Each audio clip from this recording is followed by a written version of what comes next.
Tony Blair has warned that ground troops may be needed to combat the threat of the Islamic State. The former Prime Minister said that airstrikes alone would not suffice. And Mr. Blair joins us now live from New York outside the UN General Assembly. Thank you for being with us.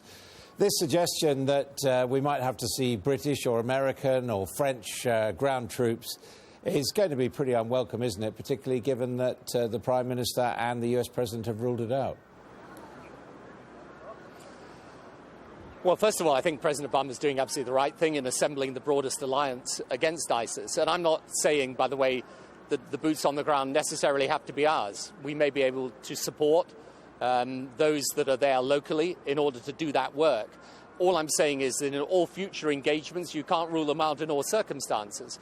And by the way, even if we deal with this ISIS group, you've got a plethora of these types of groups, not just in the Middle East, but in North Africa and elsewhere in the world. And so, you know, I'm trying not so much to deal with specifically this question about ISIS now, but looking at this broader issue of radical Islam and saying this is a global problem, it requires a global response, and it's going to take a generation, not one president or one prime minister, to defeat it. But the problem is that we do have the current situation with ISIS. We've got two British hostages, John Catley and Alan Henning, currently being threatened with execution. Are you saying that basically there's nothing we can do about that? We have to look at the bigger picture.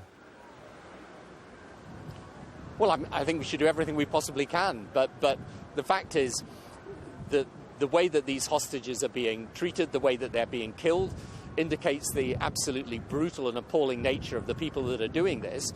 And remember, they've now, you know, this is a group that rebuilt themselves in Syria, came back over the border into Iraq, and now have a territory almost the size of the UK. So that is going to become a training ground for people who are then going to come back into our own country. So one of the things I'm trying to say to people is this is not about simply going to help people in Iraq or Syria or other parts of the Middle East where this problem exists. This is going to be a security problem for us in our own countries, in Britain, in France, in Germany and elsewhere. I mean, everyone knows that, but the problem is, where is this coalition that's going to deal with it going to come from? I mean, after all, we've seen pictures tonight of Turkish authorities using tear gas and rubber bullets against refugees coming out of Syria. The Turks got some hostages out. They're not supporting the US effort there, and they are supposed to be moderate NATO allies. I mean, where's this army going to come from? Well, I think that there are about 50 nations that the Americans have put together in this alliance now, and they include, by the way, many of the Arab countries. Look, Turkey and others have... This is the biggest refugee problem since the Second World War, what's happened in Syria. And over the last 3 years, the country is disintegrated. And look, as some of us said at the time, if you allow this to happen in Syria, it's going to end up being a problem for the whole of the Middle East and the whole of the world, and it is today. So I'm not suggesting any of these things are easy, and I think one of the things we've got to do is prepare ourselves to be engaged in this over a long period of time.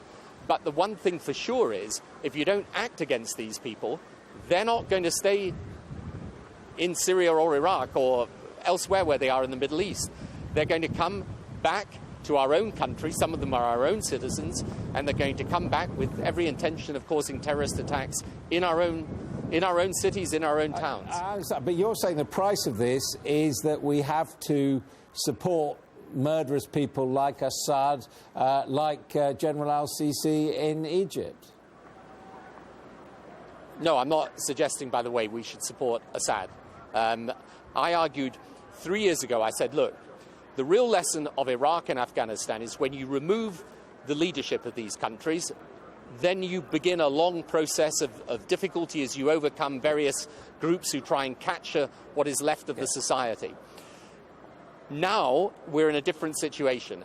Assad is not the answer to this, right? The answer to beating ISIS is to beat them with the alliance the Americans are assembling. But by the way, it's not just... In your essay, you say what helped turn the tide back in favour of Assad in Syria was the entry into the conflict of Iranian-backed Hezbollah. They fought the ground war, they took casualties. Right. So, I mean, it seemed like you were praising both Hezbollah and Hezbollah for supporting Assad there. I'm not praising them at all. I'm totally opposed to Hezbollah. I'm pointing out, however, that where you have a battle with these groups on the ground, that the only way you defeat them is to have ground forces capable of defeating them. Now, they don't always have to be Western. Yeah, but therefore, the idea that you will, by air power alone, defeat what you're saying. What appears what you're saying in your essay is, therefore, it's a good thing if Hezbollah get involved. No, I'm not saying it's a good thing that they're involved. I'm simply pointing out, as a matter of practicality, if there is a fight on the ground with these extremist groups, the only thing that works in the end, you can do air power, but the thing that has turned the battle in Syria back in Assad's favour, I don't agree with that. I'm just pointing out practically, in the end, it has been the entry into the war of Hezbollah. Now, what I'm saying, therefore, is when you try and deal with a group like ISIS or any of these other groups, Boko Haram, Al-Shabaab, Al-Nusra, whatever these groups are, in the end, the way to defeat them is you're going to have to combat them on the ground. Now, that, as I say, we need to also try and produce the capability of doing that in the region. But do you think, therefore, I'm just doubtful that air power alone will do it. Do you think, therefore, that Western governments should be moving closer to Iran, for example? We know that Britain's Defence Secretary, Philip Hammond, met his Iranian opposite number today. I mean, is Iranian involvement something that would be constructive? Well, Iran certainly have a big interest in defeating ISIS, and it may be that opportunities to cooperate with Iran open up on that. I'm open to that. I would just say it should not get mixed up with the nuclear issue in Iran. We need to be very clear that issue has to be decided on its own merits, and that there can't be any question of trading those issues. And I don't believe there will be, by the way. But you also talk about forming a sort of alliance of practicality with Russia and suggest the Chinese need to be brought in. I mean, the problem is, can you get them to offer really practical help on the ground against ISIS when there's so many other major issues of contention that they have with the West and indeed with Britain? Sure, and one of the most difficult things at the moment is you've got a multiplicity of different problems. So you've got Ukraine, where obviously the West is in a situation of confrontation with Russia. On the other hand, understand Russia and China are also major victims of this Islamic extremism. And in Russia now, almost 20% of the population is Muslim. They have major problems in parts of their own country. In China, probably their biggest security problem is in the northwest province of Xinjiang in China, where their Muslim population is. And, you know, in the end, if you want to defeat this, on this issue, leave aside other differences, East and West have some common ground. So, again, what I'm trying to do is to say, look, you've got to take a step back and get the right analysis, first of all, of this issue. It's one issue.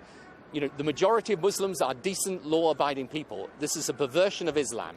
But you can't ignore the fact this ideology is rather widespread now. It's got deep roots, and it stretches right across the world. So, for example, we're focused on Iraq and Syria at the moment. Watch Libya, watch Yemen. I mean, the tragedy look at what's happening in the central belt of sub-Saharan Africa. Sorry. The tragedy of all this, and given your concern, is that the two wars you led Britain into and the consequences of them, Afghanistan and Iraq, are precisely why people are so reluctant to get embroiled militarily, aren't they? Yeah, but all that taught you is how difficult it is to fight. And by the way, when we were fighting those people in Iraq, they were pinned down there. I mean, ISIL as a group were flattened their back 3-4 years ago. They rebuilt themselves in Syria, right? Their essential headquarters is in Raqqa, in the northern part of Syria. They rebuilt themselves where we didn't intervene, and they've come back over the border, and now they're destabilizing Iraq. And the beginnings of understanding here is to realize you can go back and debate whether we took the right decisions post-11 or whether the right decisions were taken in the chaos that followed the Arab Spring. I think a more productive thing to do is let's learn from all those experiences and work out how we can come together now and unite and defeat these people. And you will defeat them in part by fighting them on the ground and by the measures that we're now contemplating in respect of ISIS. But the other thing you've got to do is to root out the education systems worldwide in which millions of young people are being educated at an early age to religious prejudice, to a view of the world that's incompatible with the modern world. So, you know, I know some people may say, well, I don't want to listen to him because of Iraq and all the rest of it. I dealt with this issue in government for many years, and I've studied it after government. Right. And one thing I've learned about it is that this is going to go way beyond any prime minister or any president.